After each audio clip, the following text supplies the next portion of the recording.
આ બધા તળાવના પાલું તૂટીને બધું આ નાળામાં કસ્તર હલવાઈને તૂટી ગયો, રોડ તૂટી ગયો. કેટલા ગામે જવાનો રસ્તો અરે ઘણા ગામ બધા યાર બાયપાસ ઘોડે રસ્તો છે આ.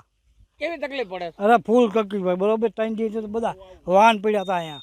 હવે શું માંગ છે તમારી? અમારી તો પુલ બનાવે, આવા મોટા નાળા બ્રિજ બરોબર તો જ હાલે, કાંઈ આવા હાલે નહીં કાંઈ.